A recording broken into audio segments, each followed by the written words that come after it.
여러분 안녕하세요. 드디어 전 남편의 기나긴 재판이 끝나게 되어 이곳에 보내고 싶었던 저의 사연을 보내게 되었습니다. 재판장에서 남편이 수의를 입고 앉아있는 모습을 보는 것이 얼마나 끔찍한 일이었는지 모릅니다. 어떨 땐 아무도 없는 곳으로 도망을 가버리고 싶기도 하더라고요. 하지만 그럴 때마다 저를 다독여주고 붙잡아주는 남편의 전처 덕분에 끝까지 버틸 수 있었습니다. 이게 무슨 소리인가 싶으시죠? 저도 지금까지 제게 일어난 이 모든 일들이 아직도 꿈만 같아 현실성이 느껴지지 않을 정도랍니다. 오늘은 제가 살면서 또 두 번은 겪을 수 없는 제 인생 최대 최악의 사건의 전말에 대해 말씀드려보도록 하겠습니다. 저는 20살 때부터 집안의 가장 노릇을 했습니다. 알코올 중독으로 병원에 입원하신 아버지와 도박을 좋아하는 어머니, 그리고 사치가 심한 동생들까지 제가 먹여 살려야 할 가족들이 넷이나 있었습니다. 가족에게 받는 스트레스가 어마어마했던 저는 운동을 통해서 스트레스를 해소했고, 운동이 너무 좋아졌던 저는 필라테스 강사가 되었습니다. 30이 넘은 후 저는 저를 지옥 속에서 살게 하는 가족들에게서 도망을 쳤습니다. 가족들이 저를 찾을 수 없게 저를 아무도 모르는 곳으로 도망을 쳤었는데, 그곳에서 남편을 만났습니다. 제가 거치러 옮긴 곳은 신도시로 떠오르던 곳이었는데, 그곳에서 평생 모아왔던 돈으로 필라테스 학원을 차렸습니다. 정말 제대로 된 새 출발을 시작하기 위해서였죠. 처음에는 정말 행복했습니다. 나를 괴롭히는 가족들도 이곳에 없고 내 이름으로 된 사업장도 생겼으니 세상을 다 가진 것 같은 기분이었죠. 그런데 그것도 잠깐뿐이었고, 사람은 역시나 혼자 살아서는 안 되는 동물이라는 걸 깨달았습니다. 모든 걸 다 얻은 것 같은 와중에도 가족도 친구도 없으니 제 삶이 너무 외롭게 느껴지더군요. 그때 저희 학원 수강생분이 저에게 지역 커뮤니티에 대해 알려주었습니다. 원장님, 저희 지역에 커뮤니티 카페가 하나 있는데 거기 가입해 보시는 게 어떻겠어요? 여기 사람들 대부분 거기서 친구 사귀고 하던데 원장님도 카페에 한번 가입해 보세요. 다양한 모임들이 많아요. 수강생이 알려준 지역 커뮤니티 카페에 가입을 해보니 이 지역 사람들 모두가 이곳에서 활동을 하고 있는 것 같아 보일 정도로 활발했습니다. 신도시라 그런지 동네에는 타지에서 온 사람들이 많았고, 대다수가 그 지역 커뮤니티를 통해 인맥을 만들어가는 것 같았어요. 카페를 한참 구경하던 저는 평소에 관심이 많았던 투자 모임에 한번 참여를 해봐야겠다는 생각이 들었습니다. 용기를 내어 나가게 된 투자 모임은 거의 남성으로 이루어져 있었습니다. 하루 종일 여자들 사이에 부대껴 일을 하다 남자들 사이에 앉아 있으니 그 상황이 너무 낯설더라고요. 혜영씨, 이 모임은 남자들밖에 없어서 많이 낯설죠? 제가 많이 도와드릴 테니까 너무 어려워하지 마시고 꾸준히 모임에 참여해주세요. 그때 저를 적극적으로 도와준 사람은 바로 그 모임의 모임장이었던 제 남편이었습니다. 남편은 모임장이라는 책임감 때문인지는 몰라도 첫 만남부터 저에게 많은 관심을 가져주었습니다. 혜영씨, 여기로 이사 오신 지는 얼마나 되셨어요? 개인적인 질문이긴 합니다만 결혼을 하셨는지, 지금 무슨 일 하고 계시는지 여쭤봐도 될까요? 저 여기로 이사 온 지 3달밖에 안 됐고요. 결혼은 안 했고 저 앞에 새로 생긴 필라테스 학원 원장이에요. 사실 여기 와서 친구도 없고 외로우던 참에 투자 모임에 들어와서 공부도 하고 친구도 사귀고 싶어서 들어왔어요. 잘 오셨어요. 이 모임은 저도 이 동네 와서 너무 외로워서 친구 사귀고 싶어서 제가 직접 만든 모임이거든요. 제가 유일하게 잘하는 게 투자라고 생각해서 만들었어요. 이 모임 덕분에도 친구 많이 사귀었으니까 혜영씨도 분명 그러실 수 있을 거예요. 유명 프랜차이즈 고깃집 사업을 하는 남편은 알고 보니 전직 금융맨이었습니다. 그래서 투자 모임을 만들었던 거였더라고요. 똑똑하고 능력이 있어 보이는 남편에게 처음부터 큰 호감이 갔던 건 사실이었습니다. 하지만 저와는 다르게 부잣집에서 사랑만 받고 자란 도련님 같은 남편을 저 같은 사람은 감히 넘볼 수 없다고 생각을 했습니다. 그런데 남편이 계속해서 저에게 관심을 표현해 왔습니다. 혜영씨, 언제 저랑 밥 한번 먹어요? 지난번에 혜영씨 하는 말 들어보니까 버는 돈은 전부 저축으로 관리했다고 하는데 제가 투자를 어떻게 해야 되는지 하나하나 알려드릴게요. 그렇게 해주시면 저는 감사한데 제가 괜히 바쁜 세훈씨 시간을 뺏는 게 아닌가 모르겠네요. 대신 저 필라테스 알려주세요. 안 그래도 요즘 하루 종일 앉아만 있어서 그런지 몸이 굳는 것 같더라고요. 이참에 뭐라도 해볼 생각이었는데 혜영 씨한테 필라테스 배우고 싶어졌어요. 저와 남편이 개인적으로 만나는 시간들이 늘어갔습니다. 남편은 제 일을 본인 일처럼 봐주었고 바쁜 와중에도 일부러 시간을 내어 저희 학원에 들러 수업을 들었습니다. 저는 남편이 일부러 저를 보기 위해 여자밖에 없는 필라테스 학원에 와준 거라고 생각을 했습니다. 남편과 만나는 시간이 늘어갈수록 남편에 대한 저의 신뢰감은 깊어져만 갔습니다. 세훈씨, 저 다음 주면 적금 하나 끝나서 1억 정도가 생기거든요. 이걸 어떻게 하면 좋을까요? 제가 나중에 학원 분점을 낼 건데 그걸 생각해서 다시 묶어두는 게 좋을까요? 아니면 투자를 해보는 게 좋을까요? 그렇게 큰 돈을 묶어두기엔 조금 아까운데요? 괜찮으면 그 돈 저한테 맡겨보실래요? 제가 적어도 2배 이상 수익 내서 돌려드릴게요. 남편과 연애를 하지도 않던 시절에도 저는 남편에게 큰 돈을 스스럼 없이 맡겼습니다. 주변에서 조언을 해줄 가족이나 친구가 없었던 저는 정말 바보만큼이나 순진했었던 것 같습니다.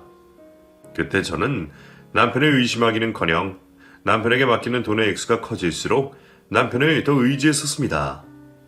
그러던 어느 날 남편과 단 둘이 술을 마시게 된 자리가 있었는데 남편이 저에게 이런 말을 하더군요. 저는 혜영 씨랑 있으면 마음이 너무 편안해져요. 그래서 괜히 제 속마음 이야기도 털어놓고 싶고 혜영 씨한테 위로도 받고 싶어지고 그래요. 저 혜영 씨한테 기대고 싶나 봐요.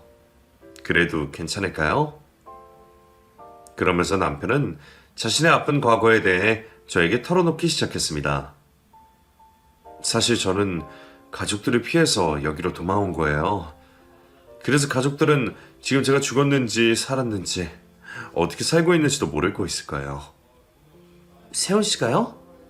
저는 세훈씨 집에서 사랑 많이 받고 자란 사람 같아 보인다고 생각했는데 집에 무슨 일이라도 있었어요? 이곳으로 오기 전까지 저는 저희 집의 노예나 다름없었어요. 돈을 버는 족족 가족들 뒷바라지 하는 데에다가 써야 했거든요. 그뿐만이 아니었어요. 가족들은 제가 모아둔 돈을 가지고 도박을 한다던가 사치를 부린다던가 장난질을 했어요. 그래서 돈도 잘 버는 직장도 버리고 아무도 없는 여기로 도망온 거예요. 제가 살고 싶어서요. 남편의 과거 이야기는 제 과거와 다를 게 하나도 없었습니다.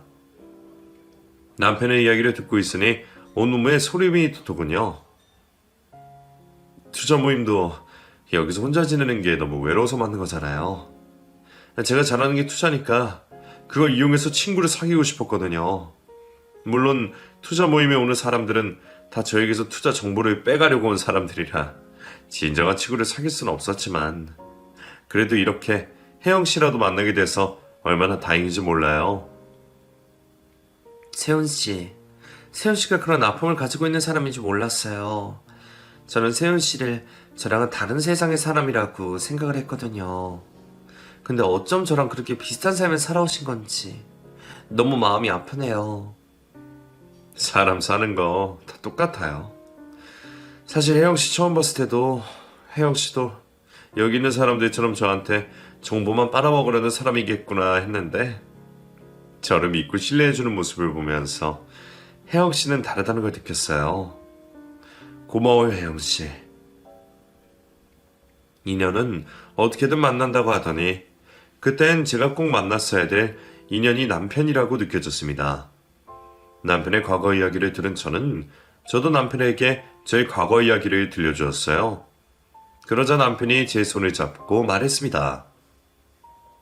고마워요, 혜영 씨. 혜영 씨의 힘들었던 과거 이야기 들려준 것도 고맙고 그런 상황에서도 이렇게 잘 버텨준 것도 고마워요. 그리고 앞으로는 혼자라고 생각하지 마요. 제가 혜영 씨 옆에 있어줄게요. 우리 서로에게 좋은 사람이 되어주는 게 어때요? 그렇게 서로의 과거를 모두 알게 된 저희는 연애를 시작하게 되었습니다. 연애를 시작하기 전에도 남편은 제 일을 본인 일처럼 도와주었지만 연애를 시작하니 본격적으로 자신이 나서서 제 일에 손을 대기 시작했습니다. 자기야, 더 기다리지 말고 바로 학원 분점 내자. 돈 더 모으고 하면 그땐 이미 좋은 자리 다 놓치고 난 후일 거야. 내가 생각할 땐 지금 바로 해야 될 시기인 것 같아. 근데 지금 가지고 있는 돈으로 하기에는 조금 불안한데 괜찮을까? 2호점은 내 전 재산 다 털어서 하는 거라 조금 불안해. 망하면 끝이잖아. 자기 나 믿지? 자기가 나한테 맡겨주기만 하면 내가 다 알아서 해줄게. 학원 자리도 내가 알아봐주고 권리금 같은 거라든지 기구 사는 거며 직원 구하는 것도 내가 알아서 다 해줄게. 그러니까 당신은 나한테 사업 자금만 줘. 필라테스 학원을 차린 지 1년이 채 되지 않았을 때이기도 하고 분점을 내면 제가 가지고 있던 전 재산을 몽땅 털어서 차려야 되는 거기 때문에 망설였던 건 사실이었습니다. 학원 2개까지는 제가 감당할 수 없을 것 같아 분점을 내고 싶지 않은 마음이 더 컸었어요. 그런데 남편이 자기만 믿으라고 하니 차마 거절할 수 없었던 저는 남편에게 믿고 맡길 수밖에 없었습니다. 당신은 앞으로 떼돈 벌 생각만 해. 이 지역부터 시작해서 학원 분점 하나씩 늘려가다 보면 전국에 당신 이름을 내건 학원으로 가득하게 될 거야. 내가 그렇게 만들어줄게. 남편만 믿고 차린 학원 분점은 본점만큼이나 매출을 내며 대박을 터뜨렸습니다. 남편이 왜 그토록이나 저에게 큰 소리를 쳤던 건지 이해가 되더라고요. 자기 만난 것부터 어떠었던 내 인생이 점점 밝아지기 시작한 것 같아. 자기한테 어떻게 보답을 해야 될지 모르겠어. 그럼 나랑 평생 같이 살래? 자기가 나한테 보답해줄 수 있는 방법은 나랑 결혼해서 내 옆에 있어주는 거야. 남편이 저에게 청혼을 하던 그 순간 믿고 의지할 수 있는 가족이 생길지도 모른다는 생각에 가슴이 벅차올랐습니다. 남편도 눈물을 글썽이며 말했습니다. 가족도 친구도 없는 우리 둘 앞으로 서로 의지하면서 잘 살아보자. 내가 당신한테 좋은 가족이 되어줄게. 당신도 나한테 좋은 가족이 되어줘. 그렇게 남편과 저는 가족이 단 한 명도 없는 작은 결혼식을 올렸습니다. 남들만큼 화려하지도 않고 많은 축하를 받은 결혼식은 아니었지만 남편과의 결혼은 가족들을 피해 도망쳐 제 힘으로 학원을 개업하던 그때보다도 더 행복했습니다. 남편이라는 천군만마를 얻은 저는 이 험난한 세상도 수월하게 살아갈 수 있을 것만 같았어요. 뭐든지 다 해낼 수 있을 것 같았죠. 그리고 결혼 후 남편에게 간도 쓰이게도 다 내어줄 수 있을 것 같았던 저는 저의 모든 재산을 남편에게 맡겼습니다. 자기야, 나 내가 가진 거 당신한테 다 줬으니까 앞으로 당신은 나한테서 도망갈 생각하면 안 돼. 알겠지? 당신이 나한테 빚을 안겨줘도 나는 당신한테서 도망갈 생각 없으니까 걱정하지 마. 당신 옆에 꼭 붙어 있을게. 그래서 말인데 우리 혼인신고는 언제 할 거야? 결혼한 지 한 달이 됐는데도 자기가 혼인신고하자는 말을 안 해서 조금 서운해. 결혼한 지 한 달이 넘었는데도 남편 입에서 혼인신고를 하자는 말이 나오지 않자 서운했던 제가 애교 섞인 말로 물어봤습니다. 그러자 남편이 서운해하는 저를 달래주었습니다. 미안해. 안 그래도 혼인신고에 관해서 자기한테 말하려고 했는데 깜빡했다. 나 지금 미혼 자격으로 혜택 받고 있는 게 몇 개 있거든. 그래서 그것 때문에 당장은 혼인신고는 못할 것 같아. 그게 뭔데 그래. 그리고 아무리 그래도 그것 때문에 혼인신고를 안 하는 거 좀 그렇지 않아? 저거 손해보더라도 혼인신고 올리자.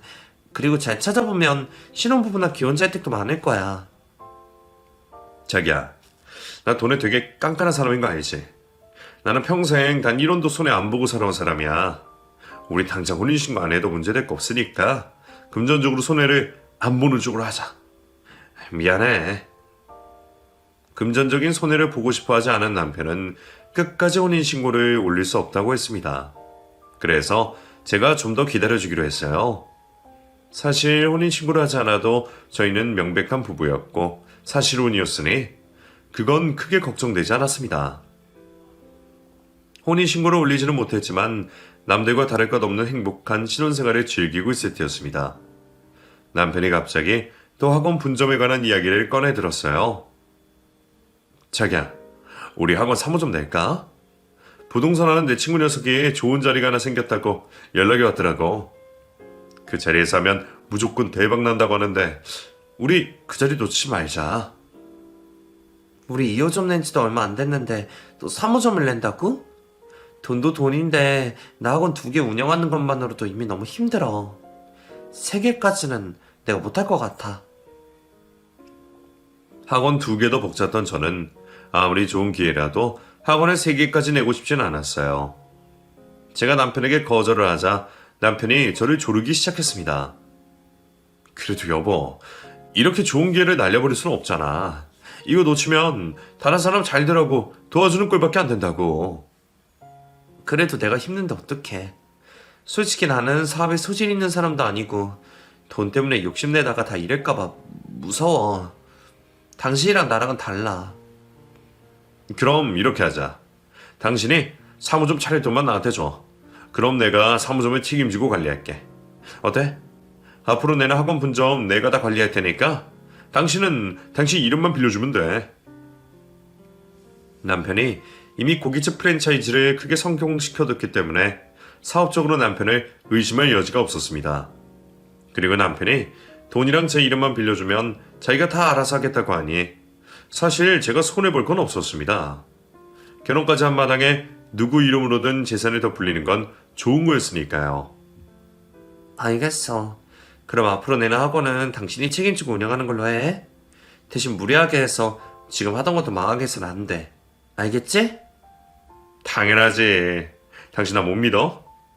5년 안에 당신 학원 분점만 100개 내줄 테니까 당신은 돈방석에 앉을 준비만 해. 제 허락이 떨어지자 남편은 바로 제 돈으로 학원 3호점을 기업했습니다. 사실 이미 제 돈을 남편한테 다 맡겨둔 상태라 새로운 학원 개업에 얼마를 들여 개업을 한지도 몰랐습니다.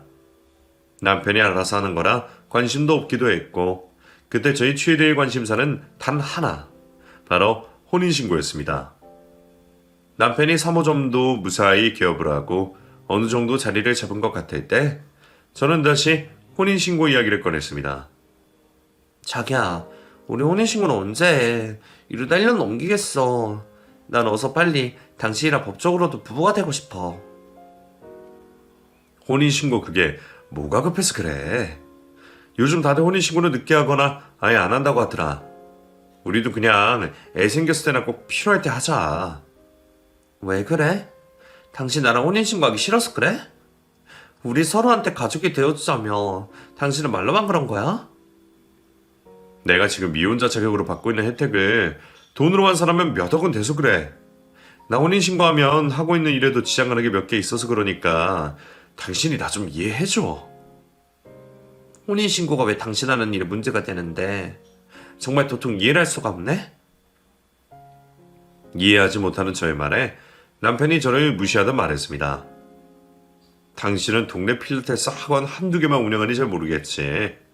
나같이 큰 사업하는 사람들은 뭘 하든 나한테 손해 안 보는 쪽으로 계산하면서 혜택 받을 수 있는 건 다 받으면서 한다고.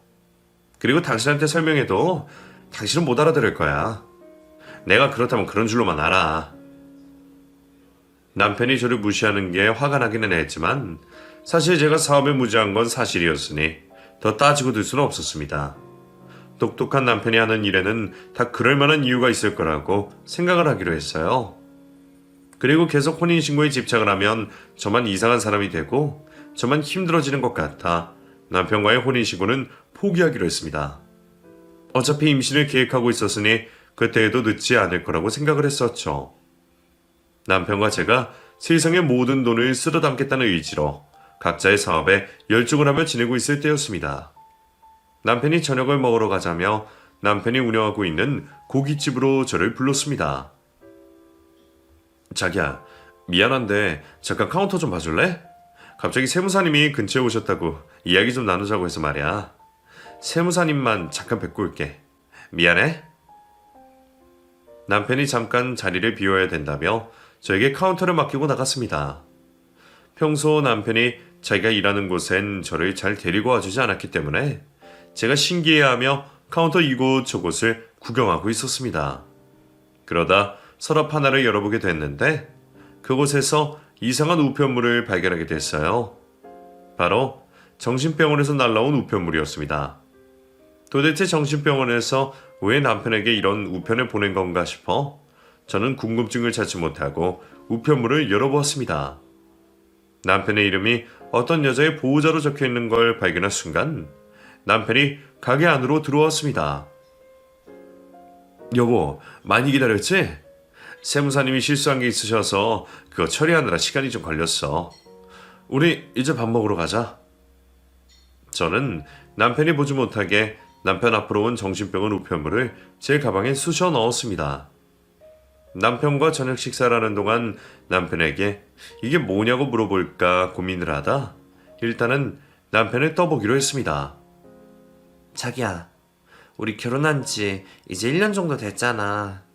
1년 된 기념으로 우리 그동안 서로한테 서운했던 거나 말하지 못했던 거 아니면 숨기고 있는 게 있으면 말해보는 시간을 한번 가져보는 게 어때? 당신, 또 혼인신고 이야기하려고 그러는 거지? 안 그래도 내가 빨리 당신이랑 혼인신고하려고 준비하고 있으니까 조금만 기다려줘. 아니, 그게 아니라 나는 혹시 당신이 나한테 말하지 못한 게 있는 건가 싶어서. 부부 사이엔 숨기는 게 없어야 되잖아. 안 그래? 남편은 저의 말에 저를 이상하게 보더니 제가 듣고 싶은 대답은 하지 않고 얼렁뚱땅 넘기기 바빴습니다. 자기야, 내가 자기한테 숨길 게 뭐 있어? 이상한 소리 하지 말고 밥이나 먹어. 당신 오늘따라 이상하다. 당신이야말로 나한테 뭐 숨기고 있는 거 아니야? 남편 입으로는 절대 들을 수 없겠구나 싶었던 집으로 돌아온 후 제가 직접 확인을 해보기로 했습니다. 일단 우편물에 적혀있는 처음 보는 여자의 이름을 보고 이 여자가 누군지부터 알아내야겠다는 생각이 들었어요. 그 여자의 성이 남편 성과 같았기 때문에 남편의 가족인가 싶어 남편의 가족관계 증명서라도 떼보려고 했습니다. 그런데 남편과 저는 법적으로는 생판남이었기 때문에 그럴 수도 없는 노릇이었어요. 결국 저는 우편물이 발송된 정신병원으로 전화를 걸 수밖에 없었습니다. 안녕하세요. 저 김세영 씨 때문에 전화 드렸는데요. 김세영 씨 거기 계시나요? 김세영 씨 보호자분 되세요? 왜 이제서야 전화를 하셨어요? 지금 김세영 씨가 보호자분을 얼마나 찾고 계신지 아세요? 저희 그것 때문에 너무 힘드니까 보호자분은 빨리 김세영 씨 좀 뵈러 와주세요. 저희 정말 미쳐버리겠어요. 앞뒤 설명도 없이 정신병원으로 빨리 와달라는 병원 관계자의 말에 저는 일단 그 병원으로 가보기로 했습니다. 남편이 저에게 숨기고 있는 게 무엇인지 확인을 해보고 싶었습니다. 사실 지금 생각해보면 그런 강심장이 어디서 나온 건지 모르겠습니다. 남편 몰래 우편물에 찍힌 주소로 정신병원에 찾아갔을 때였습니다. 간호사가 잔뜩 화가 난 말투로 제게 말했습니다. 아무리 바빠도 그렇지 사람을 여기다 맡겨놨으면 한 번에 들여다보시든가 전화라도 되셔야 되는 거 아닌가요? 왜 그동안 연락이 안 되셨어요? 김가영 환자 지금 몇 달째 자기 보호자 불러달라고 간호사들을 얼마나 괴롭힌 줄 아세요? 이러다가 저희가 병원에 입원하게 생겼다고요. 죄송합니다. 저는 제 동생이 여기 입원한지 모르고 있었어요. 가족들이 입원시켜놓고 내팽개쳤나봐요. 죄송해요. 제가 지금 동생이랑 대화 한번 해볼게요. 그쪽 사정 모르겠고요. 빨리 김가영 씨 뵙고 잘 다루게 해주세요. 그리고 자꾸 이런 식으로 하면 김가영 씨 여기서 더 못 지내니까 그렇게 하세요. 저는 떨리는 마음으로 그 여자가 기다리고 있다는 면회실로 향했습니다. 면회실 안에는 다크서클이 얼굴 반쯤까지 내려온 여자가 멍하니 앉아 있었는데 저를 발견하자마자 몸을 벌벌 떨기 시작했습니다. 당신 누구예요? 누가 보낸 사람이에요? 김세훈 그 인간이 보냈어요? 아니면 저희 시어머니가 보낸 사람이에요? 김세훈 씨를 아세요?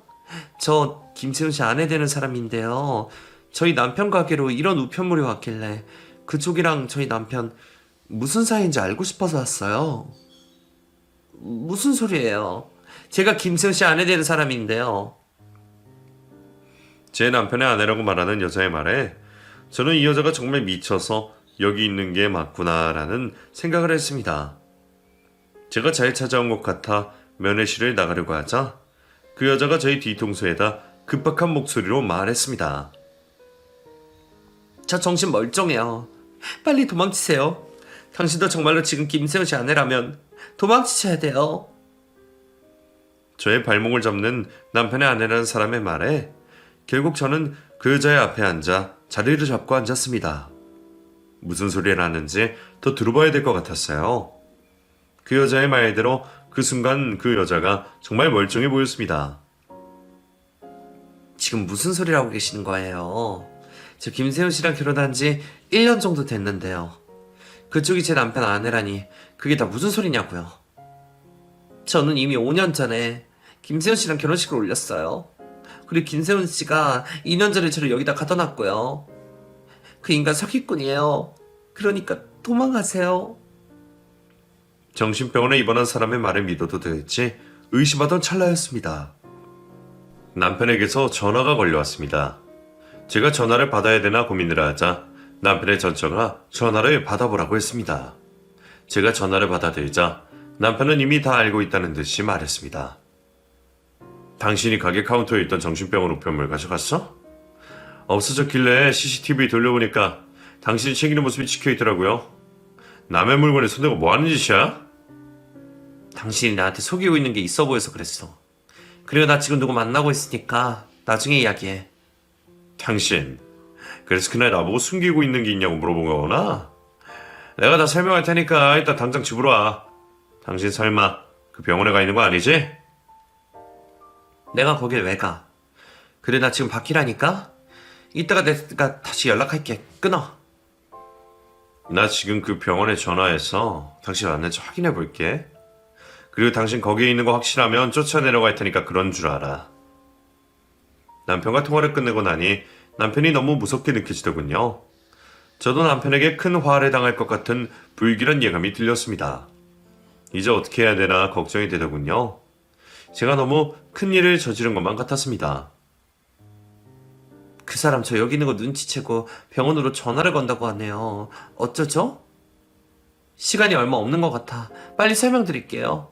김세훈 씨가 하고 있는 그 고깃집 프랜차이즈 사업, 그거 사실 제 거예요. 김쌤 그놈이랑 결혼하고 그놈한테 홀라당 뺏기고 저 지금 정신병원 신세 지고 있는 거고요. 제 말 믿어주세요. 그 고깃집이 그쪽 거였다고요? 그걸 제가 어떻게 믿어요? 일단 더 들어볼 테니까 이야기해보세요. 원래는 그 고깃집은 맛집으로 소문이 자자했던 동네 고깃집일 뿐이었어요. 그런데 남편이 프랜차이즈를 내면 돈을 더 벌 수 있다면서 제 돈으로 고깃집 프랜차이즈를 마구잡이식으로 내더라고요. 제 돈으로 사업을 확장한 거니까 당연히 제 명의로 차린 프랜차이즈들인 줄 알았는데 알고 보니 제 남편 명이더라고요. 제가 그거 알았을 때 이미 늦은 때였고 남편은 제 이름으로 되어 있는 본점을 폐업시키고 저한테 모든 걸 빼앗고 여기로 저를 가둔 거예요. 그 당시 남편이 저에게 하고 있던 것들은 남편의 전처가 이미 겪은 일들이었습니다. 남편은 똑같은 패턴으로 저에게도 사기를 치고 있다는 게 확실했습니다. 저는 몰랐어요. 저는 그저 그 사람이 사업도 잘하고 투자도 잘하는 그런 사람인 줄만 알고 맡긴 것 뿐이에요. 거기에다가 가족도 없다길래 저처럼 불쌍한 사람인 줄만 알고 만났던 건데 이런 일을 저지른 사람인 줄 몰랐어요. 가족이 없다고요? 그 인간, 부모나 형제들도 그 인간이랑 똑같은 인간들이에요. 왜인지 모르겠지만 당신한테는 가족이 없는 척하고 있는 것 같은데 그 가족들 그 인간 뒤에 숨어 있을 거예요. 제가 그 인간이랑 결혼하고 시집살이 당한 것만 생각하면 당장이라도 찾아가서 찢어 죽이고 싶을 정도예요. 저를 여기에 가둔 건 남편이지만 그러라고 시킨 건 시모거든요. 그 순간 남편이 저를 데리러 정신병원으로 오겠다는 문자를 보내왔습니다. 그 문자를 받고 어서 여기서 빠져나가야겠다는 생각이 들었는데 쉽게 발이 떨어지지 않았습니다. 저에게 모든 사실을 폭로해주고 도망가라고 도와준 남편의 전처를 두고 갈 수가 없었습니다. 일단 저랑 같이 여기서 나가요.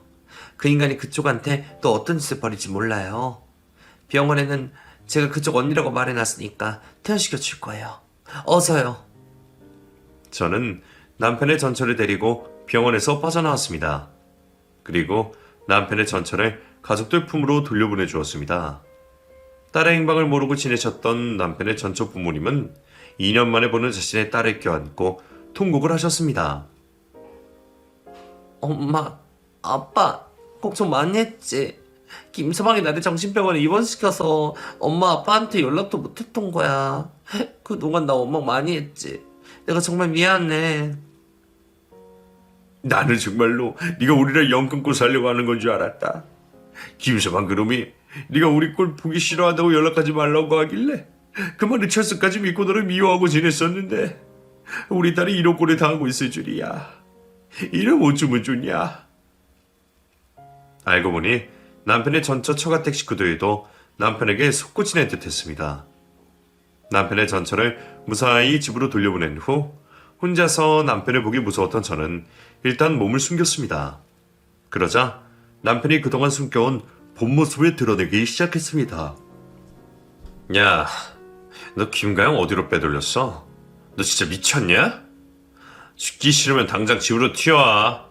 너 당장 안 나타나면 네 돈 들고 튀어버릴 거니까 그렇게 알아. 이게 당신 본 모습이야. 아무리 돈에 미쳐도 그렇지. 어떻게 자기 아내를 정신병원에 가둬둘 수가 있어? 당신 나한테도 그럴 작정이었지. 이미 다 알아버렸는데 내가 어떻게 집에 들어가? 자기야, 진짜 아니야. 그 여자는 정말로 정신에 문제가 있어서 내가 보낸 거였고 당신은 내가 정말 사랑하는 여자야. 그러니까 일단 집으로 와. 그 여자 말 믿지 말고 내 말 좀 믿어줘. 남편은 저에게 소리를 지르고 욕을 하며 화를 내다가도 갑자기 저를 달래며 도와달라고 애원을 하는 이중적인 모습을 보였습니다. 그런 남편이 너무 무섭기는 했지만 주변에 도움받을 곳이 없어 혼자서 어떻게 해야 되나 불안에 떨고 있을 때 남편의 전처에게서 연락이 왔습니다. 혜영씨, 일단 변호사를 먼저 구하시는 게 좋을 것 같아요. 제가 지금 알아둔 로펌이 있는데 거기서 같이 진행해 보시는 게 어떻겠어요? 그 인간 똑똑한 인간이라 절대 가만히 있지 않을 거예요. 우리 같이 움직이는 게 좋을 것 같아요. 저는 먼저 손을 내밀어준 남편의 전처와 함께 남편을 고소했습니다. 사실혼이었던 저는 이혼 소송도 함께 걸었었죠. 소송 과정 중에서 알게 된 것은 남편은 남편의 전처의 말대로 저희하고 사무점을 자기 명의로 개업을 했다는 것이었습니다. 그리고 제 이름으로 대출을 받아 4호점을 낼 준비도 이미 끝마친 상태였었죠. 당신 전처한테 했던 짓을 나한테도 그대로 할 생각이었어? 내 거 다 뺏어갈 생각이었냐고. 내가 어떻게 모은 돈인지 알면서 인간이 어떻게 그러니? 처음부터 내 거였는데 뺏긴 뭘 뺏어. 나는 그 여자 것도 당신 것도 뺏은 거 하나도 없어. 처음부터 내 거였다고. 남편은 저에게 투자를 받은 것 뿐이지 처음부터 자신의 것이었다는 논리로 우기기 시작했습니다. 하지만 우리나라 법은 그렇게 호락호락하지 않았습니다. 이미 사기 전과가 있었던 남편은 이번에도 사기로 인정되어 징역을 선고받았었는데 끝끝내 항소를 하더군요. 남편이 항소를 할 때마다 남편의 전처가 저에게 말했습니다. 혜영씨, 우리 싸움 힘들고 지쳐도 끝까지 가보자고요. 저도 저지만 제 생명의 은인인 혜영씨를 위해서라도 저는 이 재판 포기하지 않을 겁니다. 저만 믿으세요. 남편과 그만 싸우고 포기하고 싶을 때마다 저를 잡아준 남편의 전처 덕분에 저는 재판을 끝까지 해낼 수 있었습니다. 그리고 저는 남편의 재판장에서 처음으로 남편의 가족들을 만났습니다. 시몬은 저를 보자마자 이미 오래전부터 알고 지낸 사람처럼 굴었습니다. 너는 심으로 보면 인사를 해야지. 어디 고개를 빳빳이 들고 쳐다보니? 세연이한테 들어서 네가 멍청한 건 진작에 알고 있었다만 지 남편 전처한테 속아 넘어갈 정도로 멍청할 줄은 몰랐다. 어쨌든 아직까지 너랑 나 고부관계니 나한테 며느리 노릇은 끝까지 하려무나? 제가 언제부터 그쪽 며느리였다고 이래라 저래라 하세요. 그리고 멍청한 건 제가 아니라 그쪽 집안이겠죠. 며느리를 정신병원에 가둬놓고도 무사히 살 수 있을 줄 아셨어요? 내가 가둔 게 아니라 제 정신마리가 이상해서 병원에 입원시킨 거란다? 그리고 첫 재판 때는 판사 양반 정신도 이상해서 이상한 판결이 난 거지만 우리 세훈이는 지 아내도 잘 먹고 잘 살게 하려던 죄밖에 없어서 결국엔 무죄 판결 받을 게다. 너 나중에 후회하지 말고 지금이라도 잘하렴 나한테. 남편도 심어도 본인들이 결국엔 재판에서 이길 거라고 떵떵거렸지만 결국 항소심에서도 지게 된 남편은 징역으로 감옥에 갇히게 되었습니다. 남편이 감옥으로 들어가고 딱 한 번 남편 면회를 간 적이 있었는데 남편은 끝까지 저를 바보 취급하며 저를 속여들려고 했습니다. 자기야, 제발 정신 차려. 자기 지금 그 여자한테 다 속고 있는 거라니까? 나한테서 다 뺏어가려고 당신을 이용하고 있는 거라고. 그러니까 절대로 내 회사 그 여자가 가져가지 못하게 해야 돼. 나 여기서 나가면 내 회사 당신한테 다 줄 테니까 제발 그 회사 뺏기지만 말아줘. 부탁이야. 당신 내가 아직도 바본 줄 알아? 언제까지 나를 속여들려고 그러는 거야? 외로운 사람 마음 이용해 먹으니 좋아? 내가 당신을 얼마나 믿었는데. 그래 여보, 우리 가족이잖아. 나도 당신도 서로한테 하나밖에 없는 유일한 가족. 당신 나 여기 있으면 평생 가족도 없이 혼자 살아야 되는데 괜찮아? 남편은 처음부터 가족도 없이 외롭게 혼자 사는 저를 노리고 접근했었다는 사실을 뒤늦게 알았습니다. 제가 학원 수강생 중 한 명에게 저의 가정사를 말했던 적이 있었는데 그 수강생이 제 남편 가게에 들렀다 제 이야기가 나와서 제 가정사를 이야기해 준 적이 있다고 고백을 하더군요. 남편이 이미 결혼을 하고 숨겨둔 아내가 있었다는 사실보다 남편이 그런 제 마음을 이용해 먹었다는 사실이 더 괴로웠습니다. 남편은 저의 재산을 노리고 접근한 것이었지만 저는 정말 남편을 저의 유일한 가족이라고 생각을 했었거든요. 인간에 대한 상처로 재판이 승소로 끝나도 괴로워하는 저를 지금까지 돌봐주고 있는 사람은 바로 남편의 전철합니다. 혜영씨, 우리 관계가 조금 꼬이긴 했어도 어쨌든 서로를 구해준 생명의 은인이니까 우리 앞으로 친구처럼 잘 지내봐요. 고마워요. 가영씨 아니었다면 저 죽었을지도 몰라요. 그리고 이 재판도 해보기 전에 포기했을 거고요. 이 은혜 꼭 보답하면서 살게요. 처음엔 저를 신경 써주는 남편의 전처가 불편한 건 사실이었습니다. 서로의 은인이고 고마운 사이는 맞지만 우리가 어떻게 가까워지겠냐 싶었죠. 그런데 지금은 남편의 전처의 노력 덕분에 자매만큼이나 가까운 사이가 되었답니다. 더러운 꼴도 같이 보고 고생도 같이 한 덕분인지 친해지는 건 순식간이더군요. 소중한 인생의 친구를 얻은 것 같아 감사하긴 하지만 이 앞으로를 어떻게 살아가면 좋을지 막막합니다. 이젠 사람이 너무 무서워졌거든요. 가족들만 미워하던 제가 지금은 온 세상 사람들을 의심하고 경계하며 살게 되었습니다. 언제까지 이렇게 살아야 되는지 모르겠어요.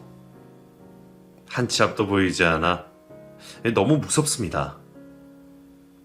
하지만 이럴 때일수록 흐르는 대로 살아가는 게 맞겠죠?